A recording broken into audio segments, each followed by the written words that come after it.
நிமிஷா பிரியாவோட தூக்கு தண்டனை வந்து தள்ளி வைக்கப்பட்டுருச்சு அப்படின்ற இன்ஃபர்மேஷன் வந்துருந்துச்சு. ஸோ வந்து இந்தியன் கவர்மெண்ட் இவ்வளோ ட்ரை பண்ணியும் வந்து மனமிறங்காத யமனி அரசு வந்து பார்த்தீங்கன்னா, இப்போ எப்படி வந்து தூக்கு தண்டனையை தள்ளி வச்சாங்க அப்படின்றப்போ தான் இந்த இடத்துல ஒருத்தரோட பேர் வந்து பார்த்தீங்கன்னா வெளியே வருது, அபுபக்கர் முஸ்லியார். ஸோ அதை பற்றி தான் இப்போ நம்மக்கிட்ட அவர் வந்து ஷேர் பண்ண போகிறாரு. மரியாதை சமாதானம் இஸ்லாத்துக்கு மகத்துவம் தெரிந்தவர் அல்ல. மனுஷருக்கு எல்லாருக்காரும் இந்துவாக இருந்தாலும் முஸ்லீமாக இருந்தாலும் கேரளீயனாக இருந்தாலும் தமிழ்நாட்டுக்காரனாக இருந்தாலும் எந்த ஊருக்காரனாலும் மனுஷருக்கு வேண்டி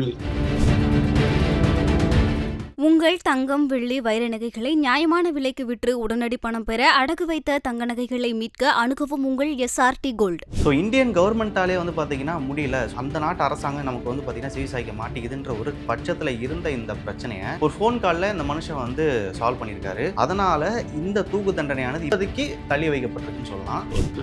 இல்லையான்னு இதுவரைக்கும் தெரியல. பேசிட்டே இருக்கிறது. இப்போ ஃபேமிலி உள்ள ஒப்புக்கொண்டால் அப்படி விட்டுருவோம். அகைன் இந்த தூக்கு தண்டனை வந்து நிறைவேற்றப்படுமா, இல்லை வந்து நிமிஷா பிரியா மறுபடியும் வந்து இந்தியா வருவாங்களா அப்படிங்கிறது. ரிஃப்ளெக்ட் நேயர்களுக்கு எல்லாருக்கும் ஒரு பெரிய வணக்கம். நிமிஷா பிரியா ரொம்ப காலமாகவே இந்த பேர் வந்து தொடர்ந்து கேட்டுக்கிட்டு தான் இருக்கும். அதாவது இன்னைக்கு தூக்கில் இடப்படக்கூடிய ஒரு பெண் இன்னைக்கு வந்து பார்த்திங்கன்னா அவங்களோட தூக்கு தண்டனையை வந்து தள்ளி வச்சுருக்காங்க. இந்தியன் கவர்மெண்ட் எவ்வளோ ட்ரை பண்ணாங்க. ஸோ வந்து பிளட் மணி கொடுக்குறோம், ஸோ நீங்கள் வந்து அவங்கள விட்டுருங்க அப்படின்றதுக்கு நேற்று வரைக்கும் சுப்ரீம் கோர்ட்டில் இதுக்கான முயற்சிகள் வந்து பார்த்திங்கன்னா தொடர்ந்து எடுக்கப்பட்டுக்கிட்டு தான் இருந்துச்சு. ஆனால் எந்த விதத்துலையும் வந்து யமன் நாட்டு அரசாங்கம் இதுக்கு வந்து தலை சாய்க்கவே இல்லை. ஆனால் கடைசி நிமிஷத்தில் ஒரு ஃபோன் காலில் இந்த தூக்கு தண்டனையானது வந்து பார்த்திங்கன்னா தள்ளி வைக்கப்பட்டிருக்கு. ஸோ இதை செஞ்சவர் யாருன்னா அபுபக்கர் முஸ்லியார். ஸோ இந்தியன் கவர்மெண்ட்டாலே வந்து பார்த்திங்கன்னா முடியல. ஸோ வந்து இந்தியன் கவர்மெண்ட் எவ்வளோ ட்ரை பண்ணாங்க, ஆனால் கடைசி வரைக்கும் எங்களால் முடிஞ்ச அளவுக்கு நாங்கள் ட்ரை பண்ணுறோம், ஆனால் அந்த நாட்டு அரசாங்கம் நமக்கு வந்து பார்த்தீங்கன்னா செவி சாய்க்க மாட்டேங்குதுன்ற ஒரு பட்சத்தில் இருந்த இந்த பிரச்சனையை ஒரு ஃபோன் காலில் இந்த மனுஷன் வந்து சால்வ் பண்ணியிருக்காரு. அதனால இந்த தூக்கு தண்டனையானது இப்போதைக்கு தள்ளி வைக்கப்பட்டிருக்குன்னு சொல்லலாம். ஸோ யார் அவரு, ஸோ யார் இவர், எப்படி இந்த விஷயத்தை வந்து பார்த்தீங்கன்னா அவரால் பண்ண முடிஞ்சுன்றதா இந்த வீடியோவில் பார்க்க போகிறோம். அது மட்டும் இல்லை, இந்த வீடியோவில் அவரும் நம்ம கூட இணைஞ்சு வந்து பேச போகிறாரு. ஸோ அவர் என்ன சொல்கிறாரு, அவர் எப்படி இந்த விஷயத்தை வந்து பண்ணாருன்றதா இந்த வீடியோ நம்ம பார்க்க போகிறோம். ஃபர்ஸ்ட் யார் இந்த நிமிஷா பிரியா, அவங்க அப்படி என்னதான் தவறு செஞ்சாங்கன்றதை பார்த்துடலாம். அதாவது பாலக்காடு மாவட்டம் கொல்லங்கோடுன்ற பகுதியில் தான் நிமிஷா பிரியா வந்து இருந்திருக்காங்க.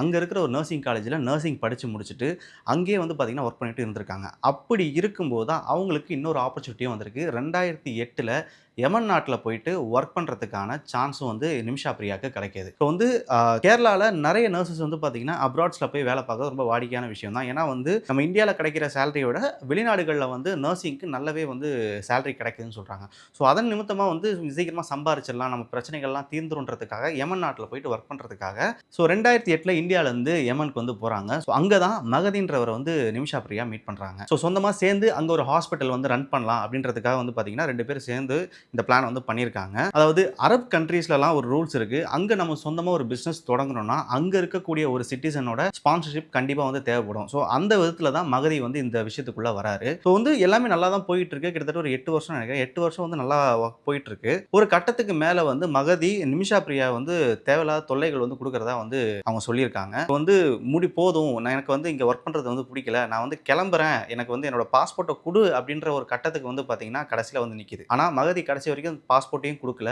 இவங்களை வந்து நிமிஷா பிரியா வந்து பார்த்தீங்கன்னா அவசர அரெஸ்ட் மாதிரி பண்ணி வச்சிருந்திருக்காரு. ஸோ இவர்கிட்ட இருந்து தப்பிக்கணும் அப்படின்றதுக்காக மயக்கோசி வந்து மகதிக்கு வந்து மயக்கோசி போட்டிருக்காங்க. அது ஒரு கட்டத்துக்கு மேலே டோசேஜ் அதிகமாகி மகதி வந்து உயிரிழக்கிறாரு. ஸோ இந்த ஒரு தேரி தான் நிமிஷா பிரியாவோட தரப்புல இருந்து சொல்லப்படுது. நான் அங்கிருந்து தப்பிக்கிறதுக்காக மட்டும்தான் மகதிக்கு வந்து இன்ஜெக்ஷன் போட்டேன், ஆனால் வந்து டோசேஜ் அதிகமானனால அவர் வந்து இறந்துட்டாரு, மற்றபடி இன்டென்ஷனலாக வந்து நான் கொலை பண்ணல அப்படின்றது வந்து இவங்க தரப்புல வந்து சொல்லப்படுது. இதுக்காக தான் நிமிஷா பிரியாவை கொலை குற்றவாளின்னு சொல்லிட்டு யமன்ல வந்து அறிவிக்கிறாங்க. அதை தொடர்ந்தே வந்து நிமிஷா பிரியாவுக்கு தூக்கு தண்டனையும் உறுதி செய்யப்படுது. வந்து ரொம்ப காலமாக இந்த தூக்கு தண்டனை வந்து பார்த்தீங்கன்னா நிறைவேற்றணும்னு சொல்லிட்டு போய்கிட்டே இருக்கு. அந்த விதத்தில் இன்னைக்கு, அதாவது ஜூலை 16 நிமிஷா பிரியாவுக்கு தூக்கு தண்டனை நிறைவேற்றப்படுறதா இருந்துச்சு. அதுக்கான முயற்சிகள் தொடர்ந்து இந்தியன் கவர்மெண்ட் வந்து பார்த்தீங்கன்னா நடத்திக்கிட்டே தான் இருந்தாங்க. அவங்க ஃபேமிலி சேர்ந்தவங்களும் அவங்களால முடிஞ்ச முயற்சிகளை வந்து தொடர்ந்து பண்ணிக்கிட்டே தான் இருந்தாங்க. அதாவது இங்க ஒரு பழக்கம் இருக்கு. அதாவது இந்தியன் சட்டம் வேற, அதாவது யமன்ல இருக்கக்கூடிய சட்டம் வேற. ஸோ யமன்ல வந்து ஷரியத்துங்கிற ஒரு லா தான் வந்து அவங்க ஃபாலோ பண்ணுவாங்க. அதுல வந்து ஒருத்தரை கொலை பண்ணிட்டா அவரை வந்து தூக்கில் போடுறது தான் அவங்க கொடுக்கக்கூடிய ஒரு தண்டனையா இருந்துச்சு.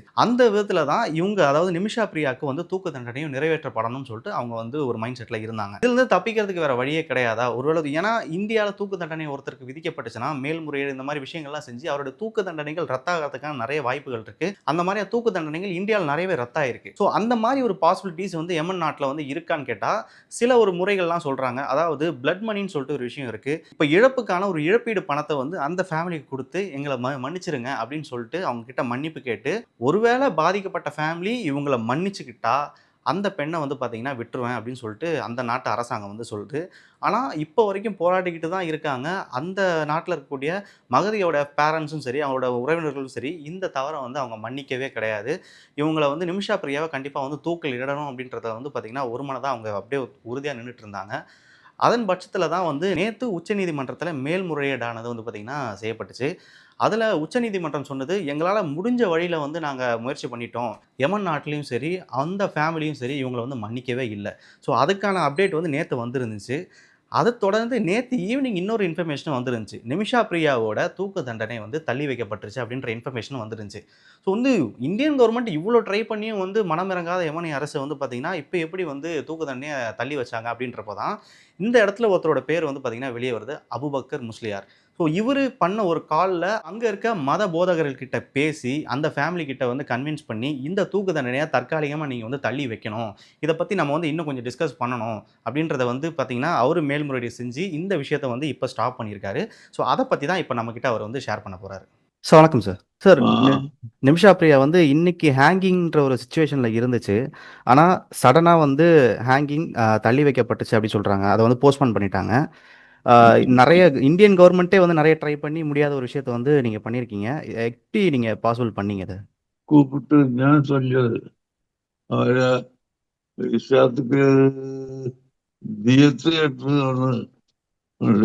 കൊലക്ക് പകരമായിട്ട് ദിയത്ത് കൊടുത്താൽ വിട്ടുകൊടുക്കാൻ അവന് ഇസ്ലാത്തിൽ ഹുക്കുമിട്ട് ஓகே. அந்த ஹுக்கும் பிரகாரம் அவരുടെ ഫാമിലിക്ക് കേട്ട് അവർക്ക് കാശ് കൊടുത്താൽ ഒഴിക്കാൻ முடியுமோ എന്ന് ഞാൻ കേട്ടു. அந்த മക്കൾ അവരുമായി പേശിട്ടേ ഇരിക്കും. ഇപ്പോ ஓகே. அப்படி எல்லாரும் ஒப்புக்கொண்டிருக்கு. அதில் ஒரு பேர் கொஞ்சம் ஒப்புக்கொள்ளாமல் பேசிட்டே இருக்கு.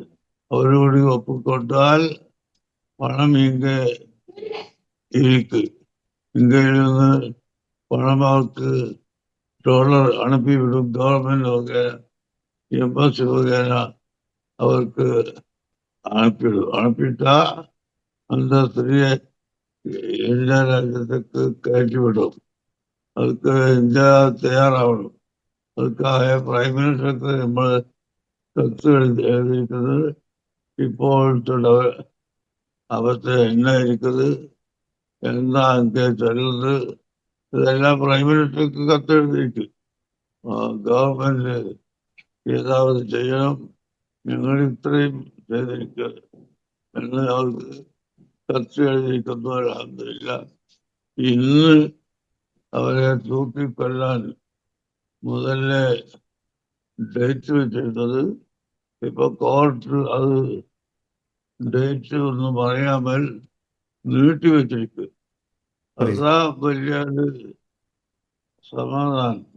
புரியுது சார். നമ്മൾ இப்போ മുസ്ലിം ആളുകൾ ഇസ്ലാത്തിക്ക് മാത്രം ചെല്ലുന്നവരല്ല, മനുഷ്യർക്ക് എല്ലാവർക്കും, അത് ഹിന്ദു ആയിരുന്നാലും മുസ്ലിം ആയിരുന്നാലും കേരളീയനായിരുന്നാലും തമിഴ്നാട്ടുകാരനായിരുന്നാലും എന്ത് ഊരുകാരനായാലും എന്ത് നിറമുള്ളവരായിരുന്നാലും മനുഷ്യർക്ക് വേണ്ടി ഹൈറായത് വലുത്. இப்போ வந்து பிணைய பணமா பிளட் மணியா எவ்வளோ கேட்குறாங்க அவங்க எமன்ல? അതൊന്നും എനിക്ക് നിലവാരപ്പെട്ടില്ല. എപ്പോഴും കേൾക്കുന്നത് ഒന്നും എനിക്ക് தெரியாது. எப்படி கேட்டாலும் கொடுக்கறதுக்கு ஆள் இருக்கு. புரியுது ஐயா. அவங்க தூக்கு தண்டனை கேன்சல் ஆச்சுன்னா இந்தியாவுக்கு அனுப்பிடுவாங்களா, இல்லை வந்து அது ஆயுள் தண்டனையா தூக்கு வந்து இன்னத்து கேன்சலாக இருக்கு.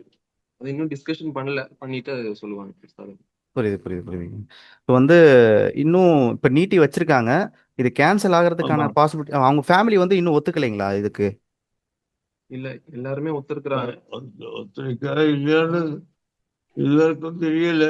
பேசிட்டே இருக்குது. இப்போ அந்த யமன் உலமாக்கள் அவர்கிட்ட பேசிக்கிட்டே இருக்கு. ஆபரேஷனுக்கு பின்னாலே ஃபேமிலி உள்ள ஒப்புக்கொண்டால் அப்படி அப்படி விட்டுருவோம். எல்லாரும் ஒப்புக்கொள்ளாம இருந்தா அப்போ இதே இப்போ உள்ள உப்பு தான் இருக்கும். கண்டிப்பா. ஆனாலும் டேட்டு பாதிக்கணும். புரியுது. ஸோ அது முடிச்சுன்னா கரெக்டாக எல்லாம் சரியாயிடும். சரிங்க ஐயா, நன்றி. ஓகே. Okay, thank you. ஸோ அவர் என்ன சொல்கிறாருன்னா, அதாவது இந்தியன் கவர்மெண்ட் மாதிரி கிடையாது. நம்ம அங்க நாட்டு சட்டங்கள்ல வந்து பார்த்தீங்கன்னா, அங்க ஒரு குறிப்பிட்ட ரூல்ஸ் அண்ட் ரெகுலேஷன்ஸ் இருக்கு. அதன் அடிப்படையில வந்து இங்கேருந்து நம்ம ஒரு பணத்த, அதாவது அவர் சொன்ன மாரி பிளட் மணிய நம்ம குடுத்து, அந்த ஃபேமிலி வந்து ஒரு வேள அவங்கள மன்னிச்சுக்கிட்டா, நம்ம வந்து அந்த பெண்ண வந்து இந்தியன் கவர்மெண்ட் முயற்சி பண்ணி நிமிஷா பிரியாவ நம்ம இந்தியாவுக்கு கூட்டிட்டு வந்துரலாம். அதுக்கான முயற்சிகள் தான் வந்து போய்க்கிட்டு இருக்கு.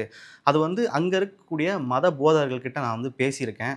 ஸோ அவங்க இதுக்கான டிஸ்கஷன் தான் வந்து இன்னைக்கு போய்க்கிட்டு இருக்கு. ஸோ வந்து இது அடுத்த கட்டமா என்ன ஆகும்னு வந்து பார்த்தீங்கன்னா, இப்போ வரைக்கும் அப்டேட் வரல. இது வந்து பேச்சுவார்த்தை ஒரு நல்ல முடிவுக்கு வந்து வரும் அப்படின்ற ஒரு நம்பிக்கையும் வந்து பார்த்தீங்கன்னா, அவர் வந்து தெரிவிச்சிருக்காரு.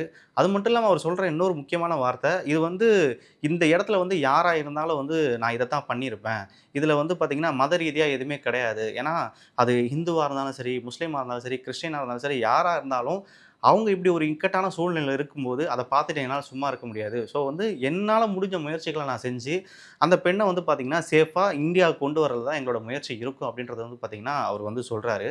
ஸோ இப்போதைக்கு இந்த தூக்கு தண்டனையானது வந்து தள்ளி வைக்கப்பட்டுருச்சு. இதுக்கு மேல என்ன முடிவாகும் அப்படின்னு சொல்லிட்டு அவர்ட்ட கேட்டதுக்கு, அவர் சொன்ன விஷயம் தான். அதாவது இப்போதைக்கு வந்து தள்ளி வச்சுட்டாங்க. ஆனா இதுக்கு மேல என்ன ஆகுன்றது வந்து பார்த்தீங்கன்னா, நம்ம பேச்சுவார்த்தையில தான் முடிவு பண்ணணும்.